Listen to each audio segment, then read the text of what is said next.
धामक बेल्लोरा येथील जनाबाई धर्मराज मानकर यांच्या आजोबाचे नाव कुळ असल्याचे व कुळ वारस म्हणून जनाबाई मान ह्या शेतीवहीन करीत असल्याची बाब स्पष्ट असताना फेरफार क्रमांक 460 नुसार उपविभागीय अधिकारी अमरावती यांच्या 25 नोव्हेंबर 2005 च्या आदेशावरून माणिकचंद बन्सीलाल व इतर 5 यांच्या नावाने गट क्रमांक 77 ची 5 हेक्टर 84 आर शेती करून मानकर यांचे वडिलोपार्जित कुळ नष्ट करण्यात आल्याचा फेरफार घेण्यात आला। यानंतर ही शेती 23 जानेवारी 2013 रोजी रियाजुद्दीन अब्दुल लतीफ अन्सारी, हाजी मोहम्मद साबिर राहणार अमरावती यांनी डोंगर खंडाळा येथील मयूर बाहेकर यांना विकल्याचे फेरफार क्रमांक 605 नुसार 8 फेब्रुवारी 2013 रोजी घेतलेल्या फेरफार यावरून दिसून येते। मौजा धामक येथील तलाठी यांनी दिलेल्या अहवालावरून फेरफार क्रमांक 460 व क्रमांक 605 हे खरेदीनुसार फेरफार घेतल्याचे स्पष्ट केले आहे। तसेच कुळ कायम करण्याच्या मागणीवरून घेतलेले फेरफार रद्द करण्याचा अधिकार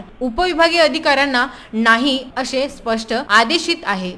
परंतु तरी अर्जदार जनाबाई मानकर यांच्यावर अन्याय झाल्याचे स्पष्ट दिसून येत आहे। त्यामुळे कुळ वारस हक्काने वहीत करणाऱ्या जनाबाई धर्मराज मानकर, गुणवंत मानकर व दत्ता मानकर यांना न्याय मिळावा म्हणून ते तिघेही स्थानिक उपविभागीय अधिकारी कार्यालयासमोर बुधवारपासून बेमुदत उपोषणाला बसले होते। अखेर चौथ्या दिवशी शनिवारी उपविभागीय अधिकारी अभिजित नाईक यांनी सध्या निवडणुकीच्या कामकाज सुरू असल्याने निवडणुकीची प्रक्रिया संपुष्टात येताच सदर प्रकरणावर सुनवाई घेऊन प्रकरण तातडीने निकाली काढण्याचे लेखी आश्वासन उपोषणकर्ते मानकर कुटुंबियांना दिले। या लेखी आश्वासनामुळे किसान सभेचे पदाधिकारी प्राध्यापक विजय रोडगे, विनोद जोशी यांनी उपोषणकर्ते जनाबाई धर्मराज मानकर, गुणवंत मानकर व दत्ता मानकर यांना निंबू शरबत पाजून उपोषण सोडविले। VC न्यूज करिता चांदूर रेल्वे येथून शहजाद खान यांचा वृत्तांत।